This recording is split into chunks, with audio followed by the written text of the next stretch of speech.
Good evening, children. Here in this class, we are going to cover the last portion of second chapter, that is matter around us pure? Okay, so if you would be knowing, in the starting only, we had discussed about pure substances and mixtures. So in pure substances, we just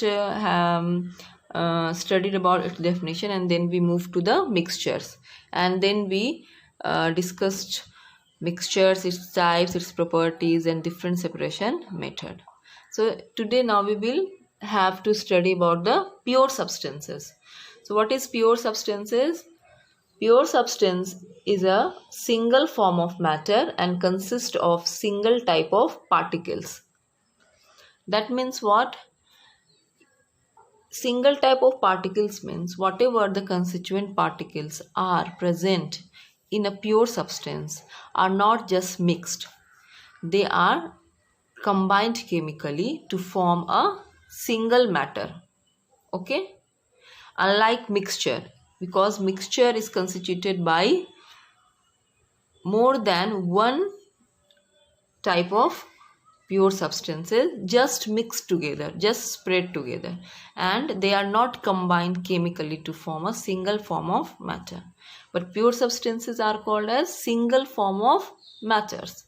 Okay, so all the elements and all the compounds are included under pure substances. That means all the elements and all the compounds are pure substances. If we see the definition of elements, element is a basic form of matter. It is a basic form of matter. That means if you have any matter or a substance, its simplest particle is what? Constituent particles is what? Elements. And that cannot be broken down into simpler substances by any chemical method, because it is the simplest particle of any matter, so it cannot be further broken down into its constituent particle, because it is only the simplest particle. So we cannot just break into further simpler substances by any chemical processes or method. Okay, so we can also define element as element is a substance which is made up of one or more atoms of same kind. We will take one example. If we have hydrogen, so hydrogen is a atom, so it is a, we can just say it is a hydrogen element.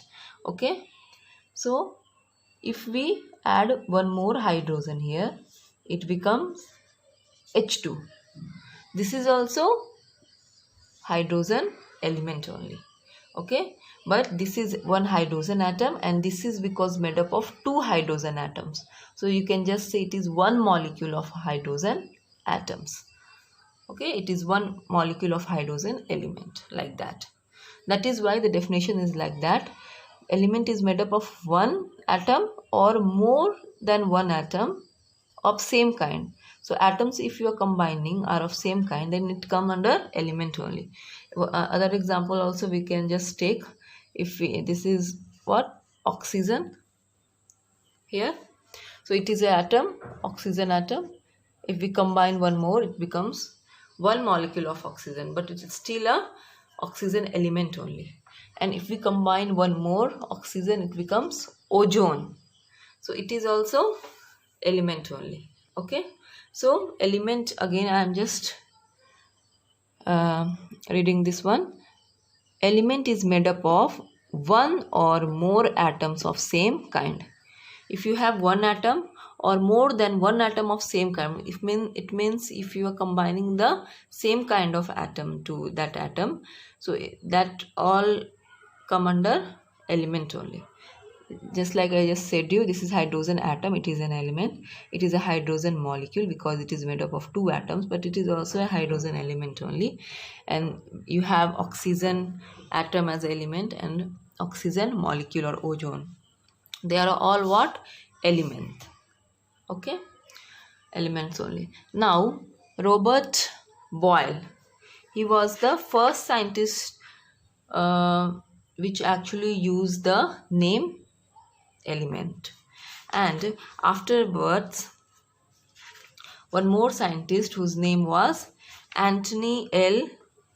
Lavoisier, and he was first to establish an experimentally useful definition of an element.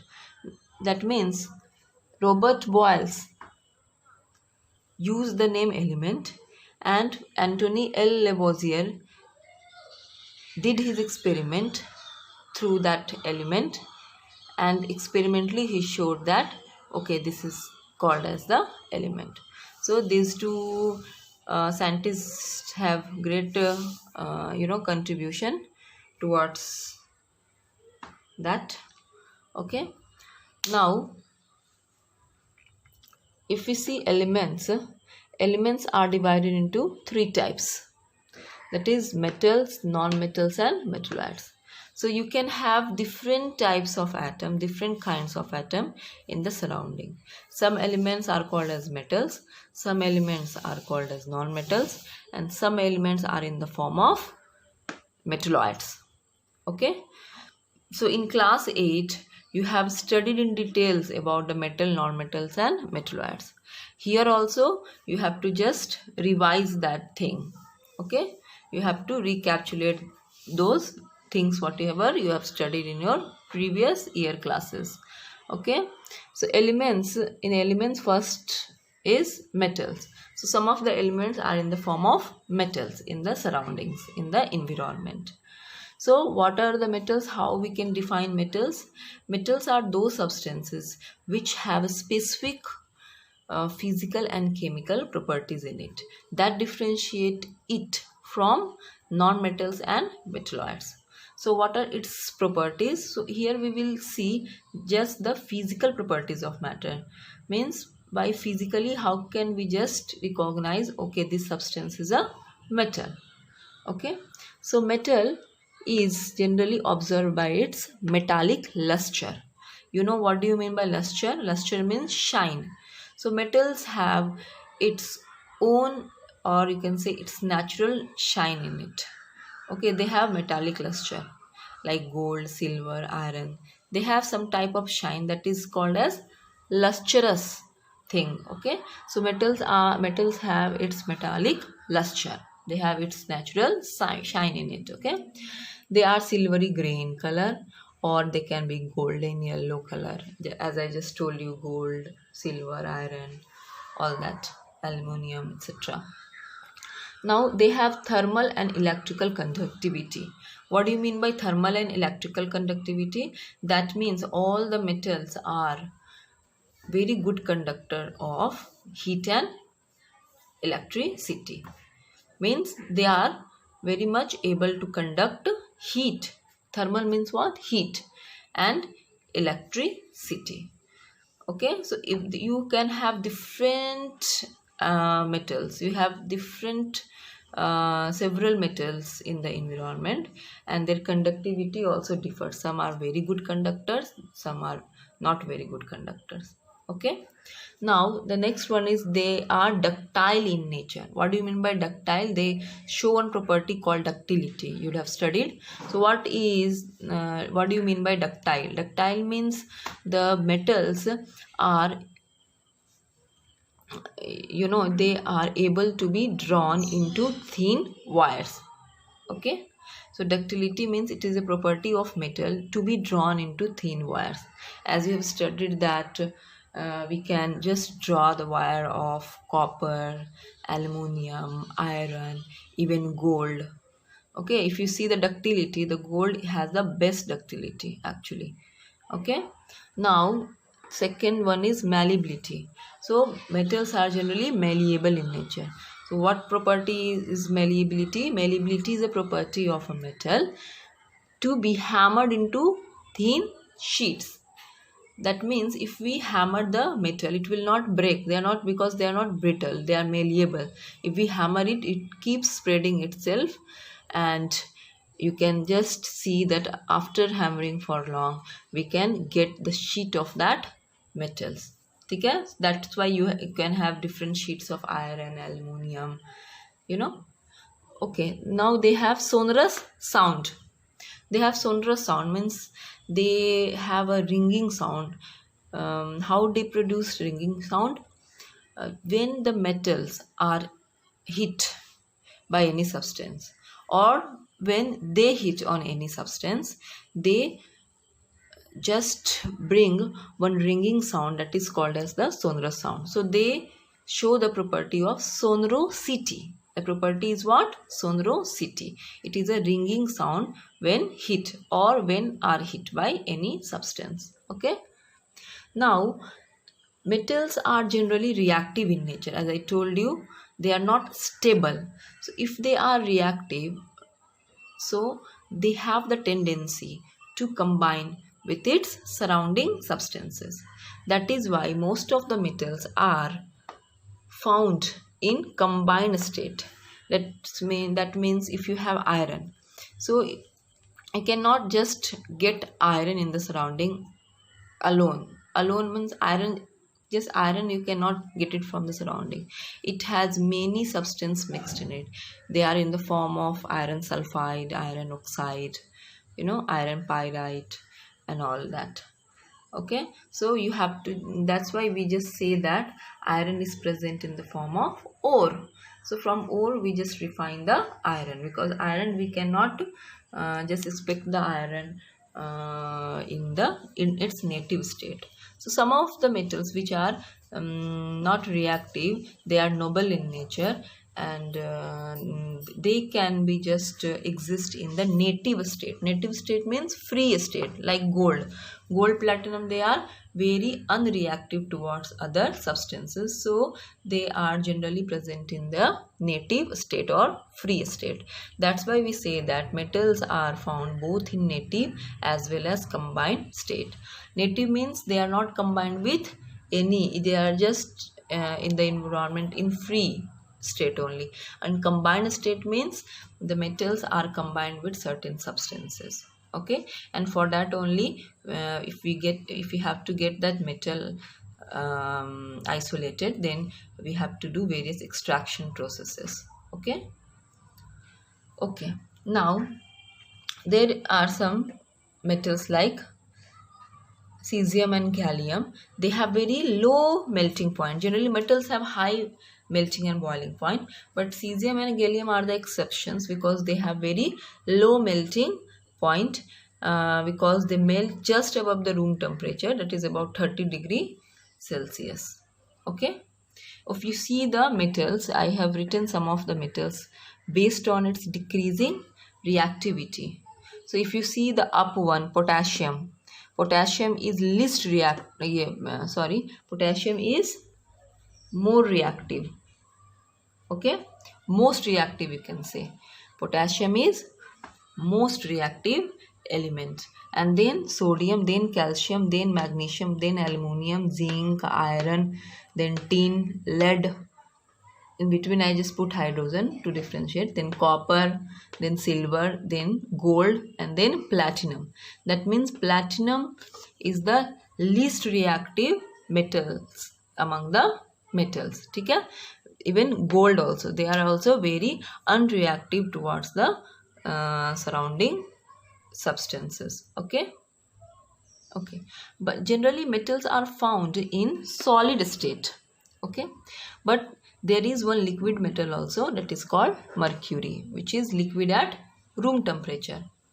Okay, now we will move towards the non-metals. Okay, so what are non-metals? Non-metals are just have the properties opposite to the metals. We will just discuss it quickly. So metals are generally solid and gas in states.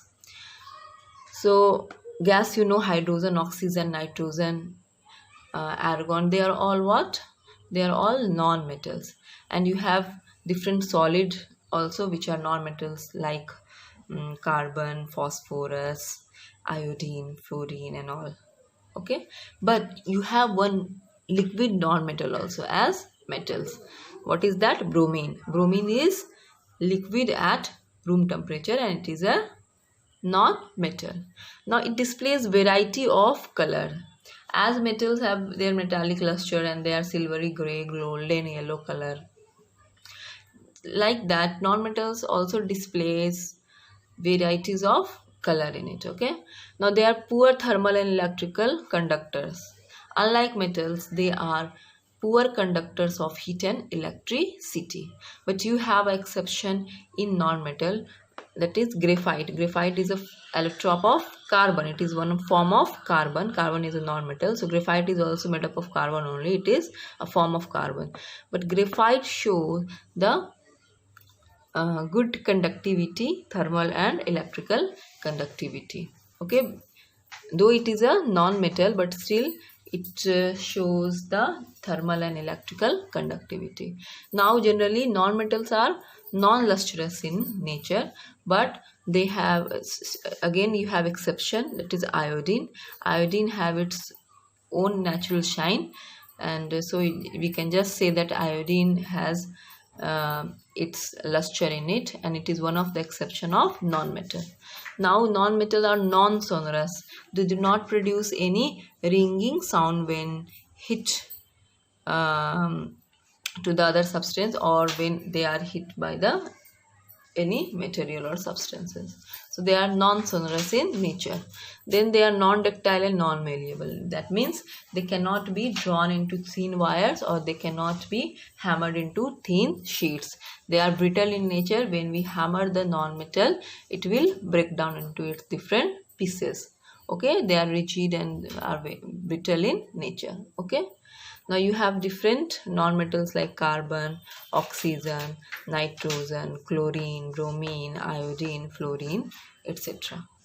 Okay, so just like that you have some more properties of metal, non-metals and metalloid also, like in terms of their tensile strength and all. Okay, so I have just discussed the physical properties. There are different chemical properties also of metal and non-metals that we will discuss in our later chapters. Okay, now third one is metalloid. Metalloid also is categorized in element also, because in our environment there are certain substances which shows the properties of both metals and non-metals. That means they exhibit some properties of metal and some properties of non-metals. So those type of elements which have intermediate properties between metals and non-metals, they are called as metalloids. So metalloids are very less in number, and some of the metalloids examples are germanium, then boron and silicon, etc. So they are used in superconductors and all.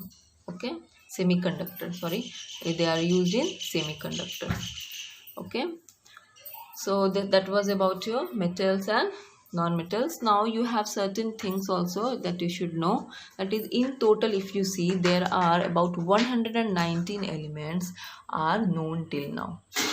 That means we have 119 elements in our surroundings right now, and out of which 94 elements are naturally occurring.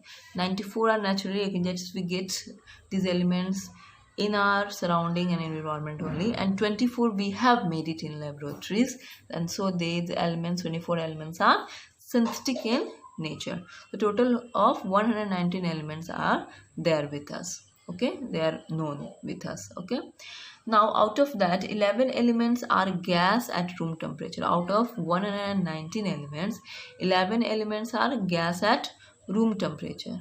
You know, room temperature means normal temperature, means the temperature of your room or of your surrounding right that time. Okay, so 11 elements are gaseous state at room temperature, whereas 2 elements are liquid in room temperature, that is mercury and bromine. Okay, and other elements other than these gases and liquid elements are all solid. So majority of elements are solid in state. Okay, now we will see the compounds. So compounds are the pure substances which are made up of 2 or more different elements combined together in a fixed ratio with one another. Okay, so as I told you, the examples we can just take of water, methane, carbon dioxide, etc. So you can see here the compound, that is water. It is made up of two or more elements, different elements. What are different elements in this compound water? That is hydrogen element and oxygen element. So water is made up of total 3 atoms, 2 atoms of hydrogen and 1 atom of oxygen. Okay, and they are combined actually chemically. And how they are combined? They are combined in a fixed ratio. That means always when 2 atoms of hydrogen combined with 1 atom of oxygen, we will get the water molecule. So if we have the tap water, if we have well water, if we have pond water, if we have filter water, its chemical composition remains the same, that is H2 only. That means what are the constituent particles or element present in the water molecule are fixed, have a fixed ratio, that is in the ratio of what? 2:1. That means 2 atoms of hydrogen combined with 1 atom of oxygen, and its composition is fixed. It is not going to change whether we take the well water, whether we take the pond water, whether we take the filtered water, anything like that. Methane also is made up of total 4 atoms. That means 1 atom of carbon and 4 atoms of hydrogen. And what are the constituent particles here which are chemically combined in a fixed ratio? They are the carbon elements and hydrogen element. So when 1 atom of carbon is combined chemically with 4 atoms of hydrogen, okay, then we get the methane. So here we can say that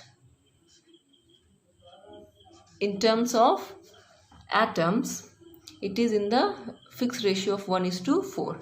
That means 1 atom of carbon is combined with 4 atoms of hydrogen. So whatever we are seeing here, that is the chemical composition of water and methane. So they are actually whatever the elements are there, they are combined in a fixed ratio chemically with each other. And also if we want to separate hydrogen from oxygen in water molecule, or if we want to separate carbon from hydrogen atom from methane, so it is not at all possible by any physical processes like filtration, decantation or loading and all. It can only be separated, the carbon can only be separated from hydrogen, or hydrogen can only be separated from oxygen by any chemical process only, or any electrochemical or electrolysis process only.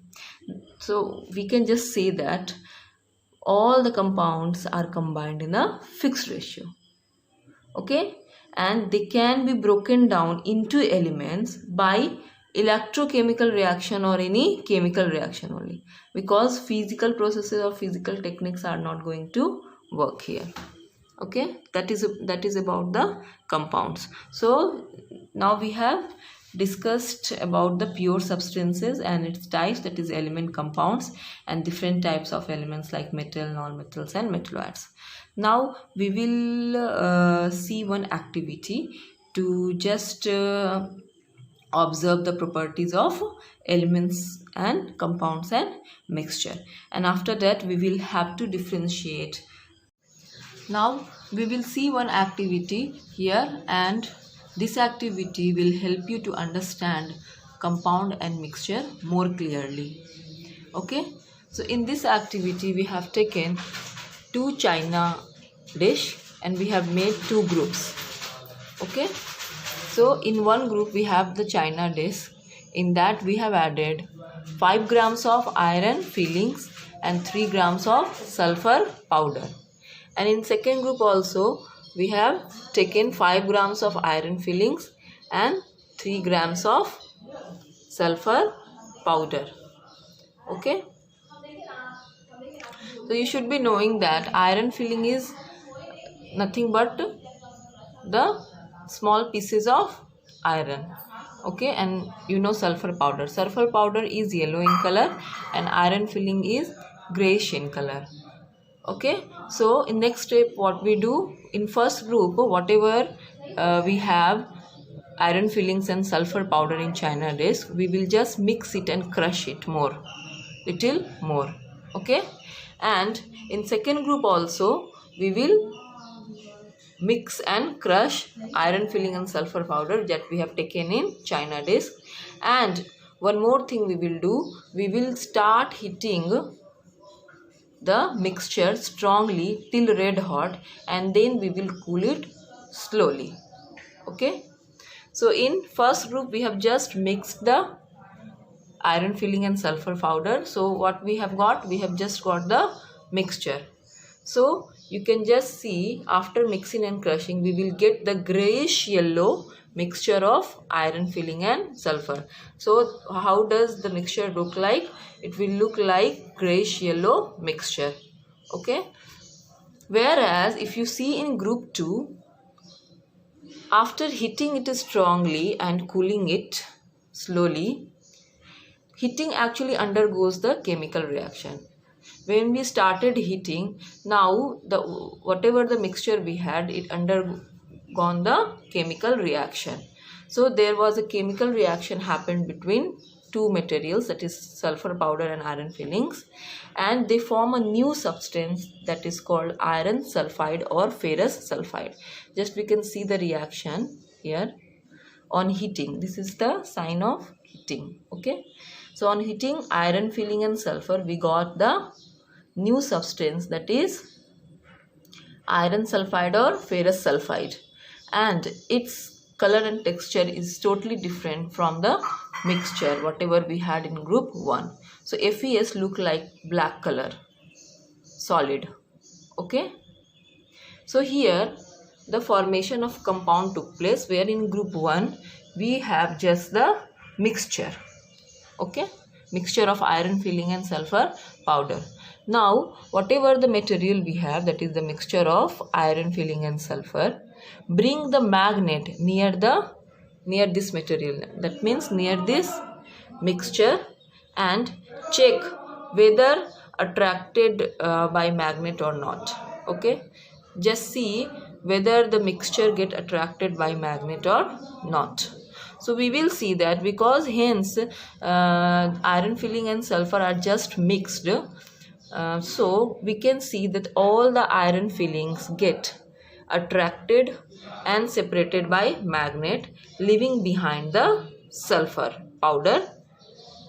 Okay, but here when we bring the magnet towards the material means the new compound that is formed, that is iron sulfide, and check whether FeS get attracted by magnet or not. So we will see that FeS will not get attracted, as FeS is now a new substance compound. It is in FeS you cannot expect the individual property of iron and individual property of sulfur.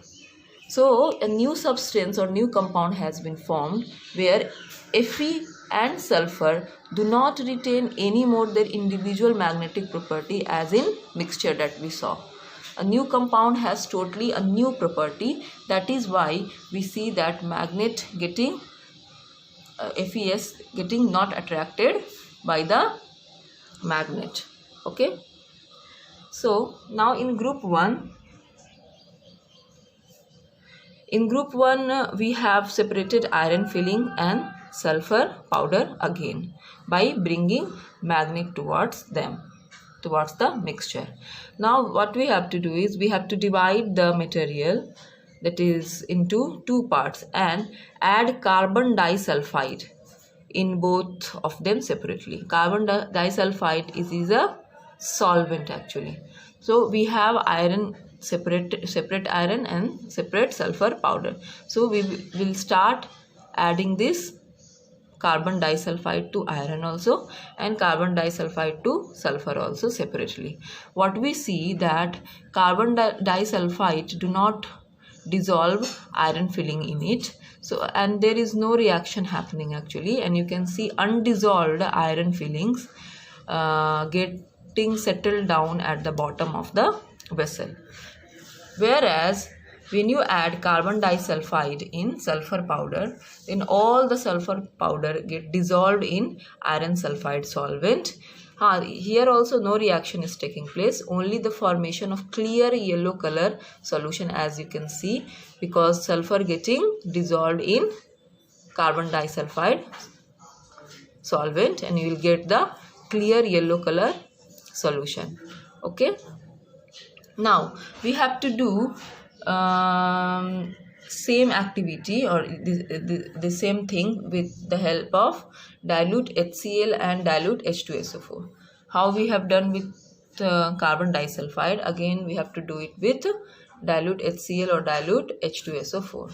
So again what we have done, we have the separate iron filling with us, so we will add dilute HCl in iron filling. So we will get ferric chloride and release of hydrogen gas. As we have studied that any metal when reacts with acid, it gives the metal salt plus hydrogen gas. So here here chemical reaction is taking place, and you could observe that release of hydrogen gas takes place, and if it is in the form of bubble, then you can just take it out by bringing towards the bubble the any matchstick or burnt matchstick or something. It will sound the pop sound, it will burn with the pop sound. Okay, now again you have sulfur separated. The sulfur in that we will add dilute HCl, then you can see there is no chemical reaction happening. So we can just see that adding HCl to one of the constituent particle of mixture, that is iron, we have hydrogen gas getting liberated. Okay, now here we will see in group 2.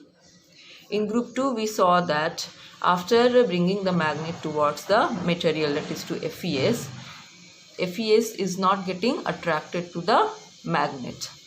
That shows that a new substance has formed, and it has its different properties than its individual iron or sulfur property. Okay, now here also into FeS we add some CS2, it is carbon disulfide solvent. Okay, so what we can just see, when this is our material, so when we are adding the carbon disulfide solution to our material in group 2, that is iron sulfide, then we can see there is no reaction happening.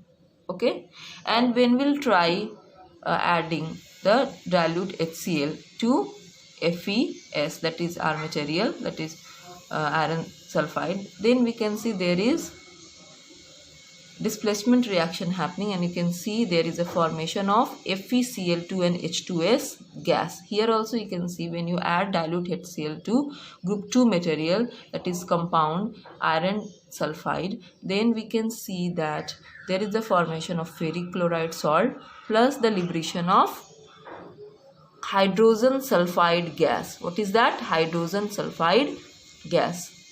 And this gas is very toxic gas, and it smells like the rotten egg.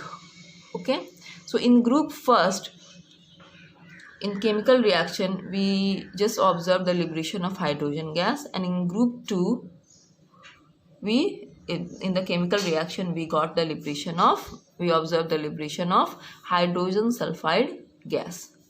So what is the conclusion of this activity? So this shows that in group 1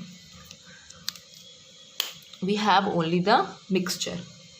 Okay, whereas in group 2 we got the compound, because in group 2 we just not only mixed iron filling and sulfur powder, but what we did, we also heated the mixture strongly, and heating undergoes the chemical process and it helped the mixture to form a new substance or a compound.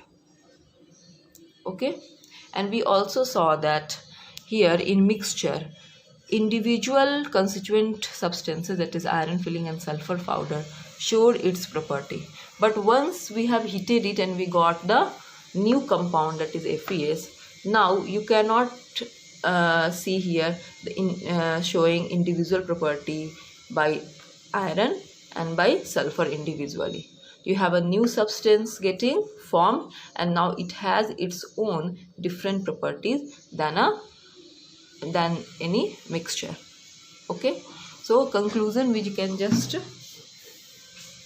give that group 1 is a mixture of two substances, that is mixture of iron filling and sulfur powder, and they retain their individual properties.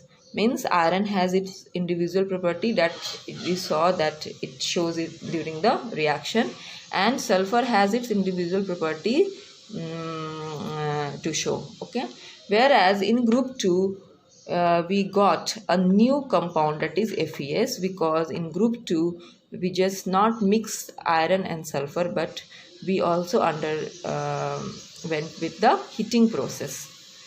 Okay, and that formed the new substance, that is iron sulfide. Now a new substance, that is iron sulfide, formed, has totally different properties than a mixture. So in group 1 physical change has happened, and in group 2 chemical change has happened. Okay, so that was your activity. It was a very important activity.